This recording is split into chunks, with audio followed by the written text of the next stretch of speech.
always a joy to get together with like-minded people who care about great food but good health. I think that's the secret. And I've had quite a few changes in my life over the time, but I started off as a skinny Jimmy. That was my nickname as a little girl. And looking at me today, you probably don't think that I've had a weight problem, but I have. I've been overweight most of my life. So as skinny Jimmy, from about the age of 11, I put on weight. And I just seemed to balloon. I just got really big, so much so that we came to visit an aunt in Brisbane, and she looked at my mother and said, "Get that girl to the doctor." So I just ballooned. Anyway, I went through all of my youth as an overweight child, and at my worst, I suppose I was 100 kilos. Maybe more, because you just stop looking after a while, because you just accept that that's what you are. And everybody says fat people are happy people. That is not true. Well, it certainly wasn't for me. I appeared to be happy, but you hide behind this mask of unhappiness. So I'll just run you through some of these. That's me at the age of 17. Now, I don't have a lot of fat photos, because who wants to keep them? At that time I didn't. I wish I had them now. So you can see by the size of my arms and my chubby cheeks that I was very full figured. And that continued until I was about 22, 24. So that was me when I came back from overseas. I did a Kontiki tour, camping tour, and I bought a wraparound skirt in London when I arrived, and I thought I looked so beautiful. And I had this, I remember it really well, this cream cheesecloth top. And when I finished the trip around Europe, because I ate my way around, because I was eating cheap food, I had no money, and the wraparound skirt, I had to pin the seam together. That's how much weight I put on in 6 weeks. And the funny thing is that my father was a man before his time. When I was 15 up at Budrum, he opened a health centre. Now, we didn't have the internet, we didn't have any research, we didn't know, how to get information. I don't know how he did it, but we had a health centre that had exercises, it had a sauna, a beautician, a podiatrist, and a juice bar. In 1976, he was making fresh juices. Now, juice didn't come about until the year 2000. Unfortunately, my father was an entrepreneur, but he was also had a problem with alcohol, and he didn't ever get to live his dream right to the end. But he used to take me to the naturopath because I had a weight problem. Please, somebody help me. But they didn't know how to help me, or I didn't believe it. I actually thought my dad was a bit of a Looney Tune because he had all of this stuff, and I didn't understand it. But I wish I had embraced it back then. Life may have been quite different. So that was the health bar. This was the advertising in the newspaper, and luckily I still had this to prove it. Now, this was the type of vibrator that we had in the health centre. You remember the belt one? And I tried vibrating all of my fat away. I can tell you it didn't work. But I now have one of these, and I love it. And I use it as much as I can every day if possible. And I do a lot of exercises while I'm on it. So I don't know how good it is, but it makes me feel good. And I get very bored with exercise. I hate repeating the same thing over again, but at least you're doing 2 things at once, so I feel like I'm getting value for money. My only claim to fame is that I have done the T. Colin Campbell nutrition studies. So I think, Sonia, you've done that one as well. And I did that way back in, that was quite a few years ago. 2018? 19. Oh, thank you. 3 of the principles, they have 8 principles, but 3 of the main principles that they talk about are the same nutrition that prevents disease in the early stages before diagnosis can also halt or reverse disease in the later stages. So that's after diagnosis. People think that once they've been diagnosed, they're stuck with it. that they have a disease and they have to live with it. It's like going to the doctors and getting blood pressure tablets, and they say, how long am I on them? Forever. It's not necessarily so, and so many things can be changed by the way we eat. Nutrition is truly beneficial for one chronic disease, and it will support health across the board. So even if you are looking at changing one thing, like maybe diabetes, it will help with so many other things, because diabetes is an autoimmune disease. So if you are, and generally speaking, when you have an autoimmune disease, you have more than one, but you're usually only treating one. So any nutrition is going to be beneficial for so many different things. And that is the 8th principle. Good nutrition creates health in all areas of existence. All parts are interconnected.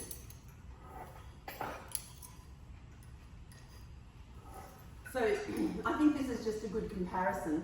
That's what I looked like at 20, and that's what I looked like at 25. But I didn't do that with health. I did that by starvation.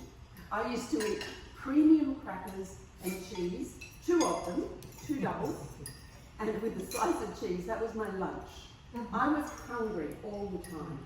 I was still eating meat and vegetables at night, but I was just, that's how I did it. My girlfriend, actually, that dress was made for her 5 years earlier. I was a size 20, that's a size 10. Wow. And I said to her, when I get married, and I hadn't met my husband then, I said, I'm wearing the wedding dress. She saved it for me, and I wore it. I couldn't breathe. I couldn't eat, but I looked good. So, and looking good made me feel good, but it didn't last. I couldn't sustain that way of life.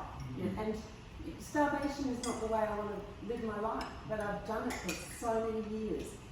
Any diet works, they all work, but can you keep them up? So one of the really successful things I did was Fit for Life. Now, Harvey Diamond, who wrote that book, has since said there's no science behind it, but it works. Because you are containing what you eat, you're modifying what you eat, and any diet works. You can eat just cheesecake and lose weight if you only eat enough that your body is still burning the fat on your body. But can you sustain it? It's the same as the carnivore diet. You can eat meat and eggs and bacon and cheese and all of those things and lose weight, but are you healthy? Is it doing anything beneficial for you? So the principles of the Fit for Life is that there's 3 stages that you go through. But basically, you eat nothing but fruit until lunchtime, and then you don't combine carbohydrates with protein. And I'm talking animal protein here. So I wasn't prepared to give up animals. I was never going to be vegetarian way back then. So this worked for me because I could still have my meat and veggies, my potato with no meat. So you just learned that a sandwich meant salad and avocado, but no meat, no cheese, no egg. And it was really easy, and I lost a lot of weight. So I'd have juice for breakfast. I no longer juice because wine is out on all the fibre that is in the fruit. So, and I did a lot of juicing over the years. So that was from 1998 to 2010. So I did that for about 12 years. And my daughter was a dancer, a full-time dance student, and she was on this program as well. And it really helped her maintain her svelte figure that she needed as a ballerina. But it's not a diet, it's a way of life, and you just get used to doing it. And that was great for me. But this is basically what I did from 1998 to 2010. I did Fit for Life. From 2010 to 2012, I was completely raw, so I didn't eat any cooked food. I felt amazing. I had so much energy, but the winter was so hard because we all want comfort food, and it's really hard to eat salad and crunchy carrots, not even cooked carrots, and no potato. You know, I travelled through Europe doing that as well, which was really tricky. It's easy to eat fruit. I was always happy with an apple and a banana. Just give me an apple and a banana, I'm good. And in that time, I think I was still drinking though, because wine is just great peace, isn't it? So 2012 to 2014, I added cooked food, no animals or processed food. So I was still very, very healthy, but it was so much easier to be able to have a soup or cooked cabbage, cooked potato, cooked beans, cooked carrot. It's much easier on the jaw too.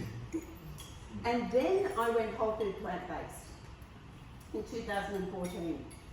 And 2018 I went down to Jenny and Nathan, and that's when I learned about oil and salt. So I just tweaked what I was already doing, and I felt really good. My weight was, it was easy to maintain my weight, but that made a difference, taking out the oil and the salt. I always say people like to hear good things about their bad habits, like, chocolate's good for you, because cacao is what is good that I can't read. Because the sugar and the dairy. So, we think that don't worry about the sugar and the dairy because cacao's good for you. So chocolate must be good. Red wine is good for you because of the resveratrol. But do you know how much resveratrol you have to drink to get the goodness out of it? That's why people drink a lot of red wine. And olive oil is made from olives. But what nutrients are in olive oil? If you want the nutrients from the olives, eat the olives, because it's super processed and all it is 100% fat. And everything in moderation. I always love this. And someone said that to me yesterday.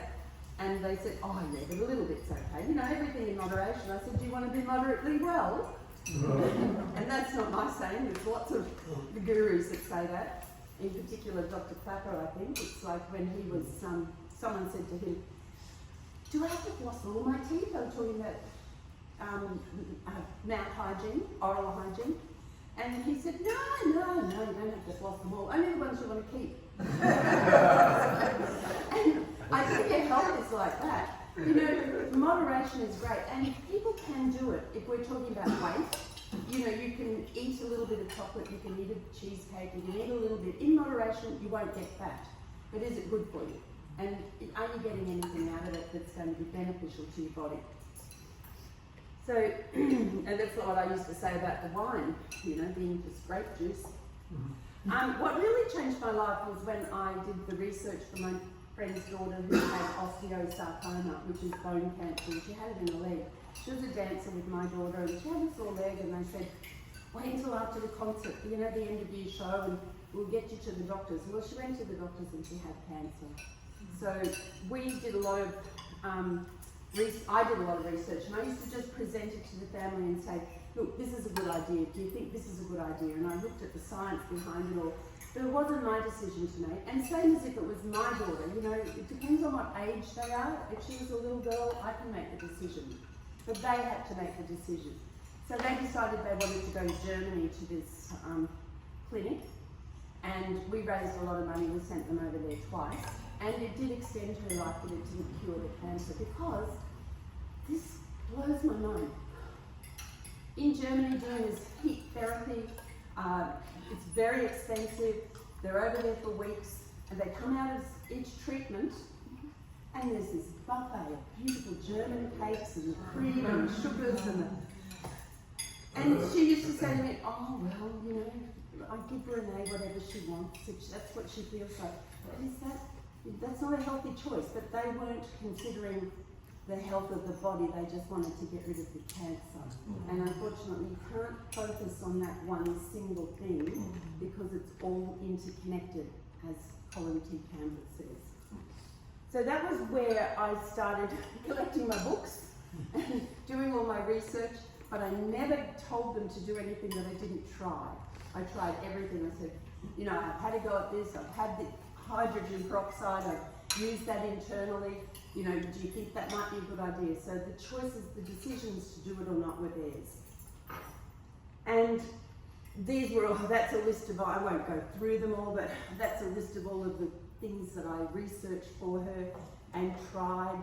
I think the Elaine Hollingsworth one with the anti-soy, I don't believe in that anymore, because I know the science behind how good soy is for you, but she didn't like soy at all. Detoxing, fasting. Yeah, I've done quite a lot.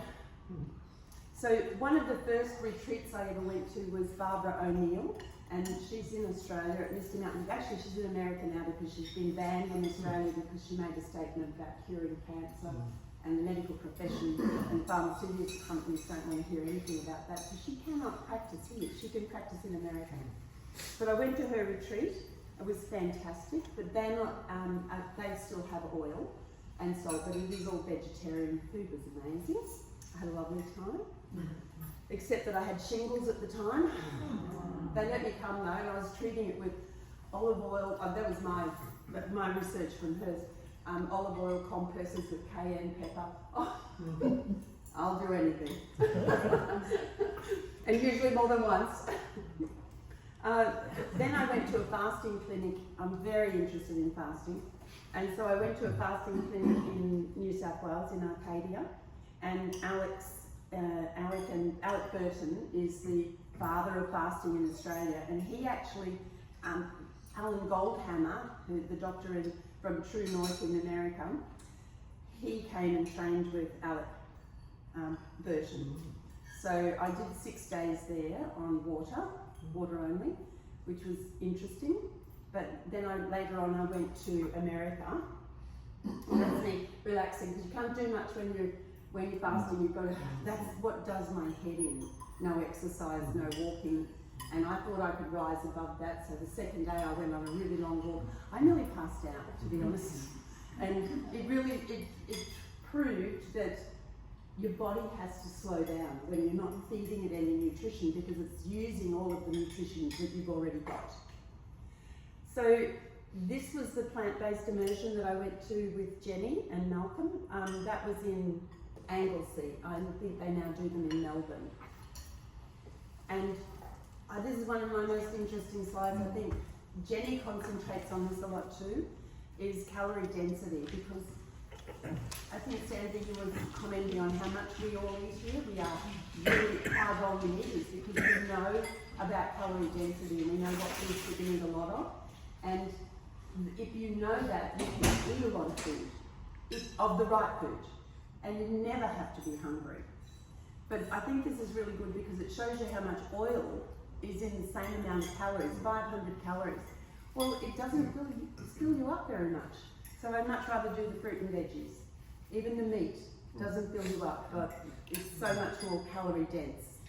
And I think that's a secret to weight loss, is to understanding what foods you can and can't eat. I have a friend at the moment who I think has just turned a corner. She follows what I do, she loves what I do, doesn't do it. Doesn't do all of it. You know, pick and choose that little bit. So it's a bit like religion, I think. You know, you just take what you want from it and leave the rest behind, because you can't change it. So she was taking what she wanted and leaving it. Yesterday she said to me, I made 2 of your salad dressings. And I said, oh really? She said, no oil. I said, really? She said, yeah, I used to just sprinkle a bit on my salad, but I realise now it's just fat. And she said, I love it, thin tastes better. That's my mantra now, thin tastes better. And I think that's so true. But we have a choice as to what we put in our mouth. And we don't have to see it as taking away from our lifestyle. We don't have to see it as being deprived if we change the way we look at it. Because what do you want? You know, I know that I want to be thin. I've been the other side. And unless you've been the other side, you don't understand how hard it is. But we have a choice as to what we put in our mouth. You know, do I really want it? Do I want the consequences? Everything we eat has consequences. And yeah, I want the good consequences, not the bad ones. That was the Doctors for Nutrition seminar in Melbourne that we attended. Yeah, that was fantastic. And unfortunately, I haven't been to another one. I think they've had one, but last year. Yeah. And they're doing the next one this year in Sydney towards the end of the year. Oh, okay. Well, I might go down to Sydney. That would be worth it. Might look into time something. Do that one again. It's fantastic. The guest speaker was Neil Barnard. Add that photo to my list of photos. And then I went over to America. It's rather funny. I went over to do fasting, but before I started the fasting, I went to the John McDougall intensive weekend program where I ate myself silly. It was all good food. And so I did 3 days of lectures with the most amazing people. He's the calorie density king, Jeff Novi, and I met him and had his lecture firsthand. And then I went to True North, where they gave me nothing. John McDougall always says to his clients who find it difficult to follow the program, he said, you need to go to True North, they've got the secret. And they will give you nothing. And then people go, oh, you can't be serious. Yeah. They look into True North, oh no, that's what you get. Nothing but water. So I did 10 days on water. I'm lucky, I don't have any illnesses, so that I just went for the experience. I like to be able to talk about things that I have tried. It's much easier to explain it and to believe, well, because I believe it, it's easier to talk about it. And that was an incredible experience. I was sharing an apartment with a girl who was on day 21 of water only. And another one came after me who ended up doing 16 days of water only. She only went to do 10, but she had problems to overcome. The girl doing the 21 days did 28. And she lost so much weight. I did lose a little bit of weight, but I didn't have a lot of weight to lose. And I said, Alan Goldhammer actually brings you before you go to talk to you to find out whether you are suitable for the program. And he said, I was very suitable. I said, oh, why is that? He said, well, we can't fail with you. So you will come over here and it makes you're really good for our statistics. So I had a lovely 10 days of doing nothing. The funny thing is you do lectures every day and some of them are cooking classes. How cruel is that? But you're not actually hungry after 3 days. But like I'm a foodaholic. I just want the food. I love eating. I love food. So that was the hard part for me. And the days are long and the nights are even longer. So we did a lot of stretching on yoga mats, walking around the property. You're not allowed to go off the property because, you know, they want to make sure that if you fall over, you're going to fall over somewhere they can find you. And yeah, I guess that's what. Some people are silly. Some people push buttons, you know. So I've learned from my first experience not to do that. So we would do stretching, yoga, watch a lot of movies. I learned how to use Netflix over there. So, did you sleep well? No, I didn't sleep well at all. No, because I don't need a lot of sleep anyway. So it was even harder over there for me. But you're tired and you're resting all day. I don't like to rest. It's not on my agenda. That's Alan Goldhammer, and oh my goodness, Doug Lyle. Oh, I couldn't think of his name. Doug Lyle, and that was the doctor I had, Celia Veres, and they were the ladies that I was sharing with, and that's Anthony Lim and Doug Lyle. These are just my claims to fame. Photos with the heroes. Then another protocol that I love is ice water. And so I follow Wim Hof, and I've done the Wim Hof course and hopped into the ice water. And they do a particular breathing technique which is amazing. It's like drugs without drugs. It just puts you on such a natural high. And we did a lot of breathing techniques before we did this. I only did 2 minutes in the ice, which it's not no big deal. How long? 6? 2. 2 minutes. Yeah. But we did that a few times. Recently I've started going to the bathhouses, and there's quite a few around. There's one near me, and they have different levels of different temperatures of swimming pools.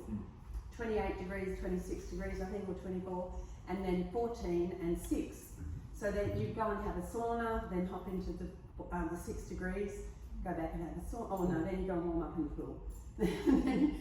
So I alternate, and I try to do 4 minutes in the 6 degrees. And it's so invigorating. It just makes you feel so alive. Not at the time. I'm dying. But when you get out, it's great. See, I love it, and I love to go. I swim in the ocean all year round. I don't swim. There's no swimming involved. I go in the water, just get until my body reaches a sustainable temperature, and then I'm out. Yeah, people say to me, I didn't know you were a swimmer. Oh, I said, I'm not a swimmer. I just go swimming in the water. It's just in and out. This was a very interesting exercise that I did. Are you all familiar with a DEXA scan? DEXA? Okay. A DEXA scan is what they do for bone mineral density and body fat. So it measures all of that. So I went and had this done. Let's see if I can get something that I can read easily. I can't. And my partner was very thin. I'm not. I know people think I'm thin. I'm not thin. I still have a lot of subcutaneous body fat from the years of yo-yo dieting. But he was very, very thin. But he was on a high dairy, high fat diet because he had a swallowing problem, throat cancer. And he didn't look like he was overweight. I looked more overweight than he did. But my fat content, my visceral fat, which is the fat we care about, the subcutaneous fat isn't the fat that's unhealthy. It's the visceral fat around your organs. And mine is so low compared to his. That's one we can read. So, yeah, if you have a look at the, mine is, where are you? 56. Oh, 59. Oh, 59. Yeah, that's right. And Keith's was 1,408. I mean, we're not talking double or triple. Yeah. That's extreme. And we also did one for his sons, who are extremely healthy, 40, 45, I think their ages were. And yeah, so I was the 69-year-old female, mine was 59. Keith's same age was 1,408. His 44-year-old son is 321, and the 42-year-old was 526. Now these boys are super they play basketball, they train their sons' teams, they jog, they cycle, they're super fit. Mine's so much better because of what I eat. They think they're healthy, but they don't mind pizza and burgers. And if they go to all the fast food. What number do you want to try and get to? Like the lower the number, I guess. The lower the number, the better. I don't know what this is just to give you a gauge so that you know whether you need to do something about it. So I'm interested in doing that again this year, just to see that, just to make sure I'm on track. It would be funny if that was wrong. No, it wouldn't be funny. No, I've actually done one since then, and it's very, very similar. So I know it's correct, and I did it through a different company to make sure that there was, a good comparison, that it wasn't just the same. And I think that's the most important thing. And people say to me, oh, but, I don't put on weight. I can eat oil. I don't put on weight. You don't know what weight you're putting on in here. And it's what's inside that's important. I am 100% sure that I'll never have a heart attack. I hope I'm right. But it won't be because of the food that I'm eating. It would have to be through something else. Yeah, I think there's a lot of confusion between fitness and health. People, I mean, you get a lot of athletes out there running, then all of a sudden they'll have a heart attack or something, and people say, can't understand it, he was so fit, maybe not healthy. No, and I find that very difficult to explain to people too, because they just won't have it. They think that if you look fit and healthy that you are. But I have a really high energy level, and there aren't very many people of my age that do have that, because I know, I spend time with them. I go camping with them. They sit around all day. What are we doing today? 55-kilometre bike ride. Yeah, that's okay for the morning. What about the afternoon?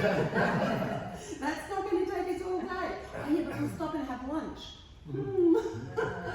But that's what people do. I joined a hiking group, and they would meet and have coffee first, and then you'd hike for a while, and then you'd stop and have lunch, and then you'd go home. And I went, that took me all day. We only hiked for an hour and a half. I just want to go hiking, which I do that now with my niece. We go to Mount Cootha. We walk up. We do the same track all the time because we can time it, and it's all about fitness and health and exercise. So we walk up JC Slaughter Falls. We go down to Chapel Hill. We kill ourselves coming up, and then we walk down again. So we're done by 8 o'clock in the morning. We meet early, and we've still got the whole day. People start at 9 o'clock, and then they say it's too hot, and then they say, oh, we couldn't do both sides. No, and you only have time for what you make time for. People say, I don't have time to exercise. We all have the same 24 hours in the day. No one has extra, it's how you use it. And the other thing that's really important is routine. Once you get into a routine, and it takes a long time to get into that routine, sometimes it takes months. And you don't have to like what you're doing, but you still have to do it. And any of the gurus that we follow, you'll find that they all exercise. They all do something. And I have to do something every day, otherwise I go to bed at night and go, that was a wasted day. Even if it's only an hour's walk, I feel like, that's okay, I'm covered. So this was me in 2010. I just wanted to explain that the weight didn't come off when I was 25 and stay off. I yo-yo dieted. I was about 80 kilos. That was probably 82 kilos was the heaviest I went up to again. But then in 1950, 59, when I was 59, in 2013, that's basically the weight I am now. And you know, I fluctuate a little bit. I had a problem last year with my knees where I couldn't exercise, and I put on a few kilos. But once I start exercising again, it all levels out. That's basically what I do to stay healthy. I eat whole food, plant-based, salt and oil free. I exercise every day. Even if it's just a yoga class, I count that. That's good enough. Walking, bike riding, yoga, dancing. I do a lot of dancing. Take vitamin D. They're the only supplements I take is vitamin D and B12. I don't take anything else. I think that's pretty good for a 72-year-old. There aren't too many of that age that aren't on some sort of medication. And they're just some current photos that I like that show that I'm physically active. So that's basically my story. But I just wanted to read to you some of my favourite mantras. Past the lips and on the hips. It's an oldie but a goodie, and it's so true. I love the new one, thin tastes better.